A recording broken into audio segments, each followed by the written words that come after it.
विद्यार्थी मित्रांनो, आज आपण देशाचे 53वे मुख्य न्यायाधीश जस्टिस सूर्यकांत शर्मा यांच्याविषयी महत्त्वाच्या काही गोष्टी सांगणार आहे. तरी ते नोट करून घ्यावे, भविष्यात तुम्हाला कोणत्याही एक्झामसाठी उपयोगी पडतील.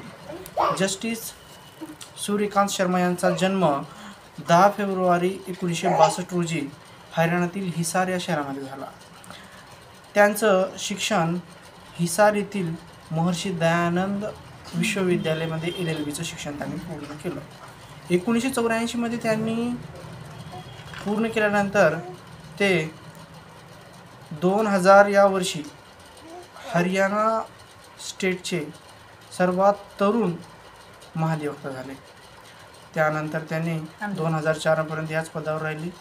2018 मध्ये ते हरियाणा आणि पंजाब उच्च न्यायालयाचे न्यायाधीश या पदावरती कार्यरत होते. त्यानंतर ते 2019 मध्ये सर्वोच्च न्यायालयामध्ये न्यायाधीश झाले आणि आज 24 नोव्हेंबर 2025 रोजी ते देशाचे 53वे मुख्य न्यायाधीश म्हणून त्यांनी राष्ट्रपती द्रौपदी मुर्मू यांनी शपथ दिली आहे. तर ह्या काही गोष्टी महत्त्वाच्या होत्या, त्या तुम्ही भविष्यातील कोणत्याही एक्झामसाठी लक्षात ठेवाव्या. थँक्यू.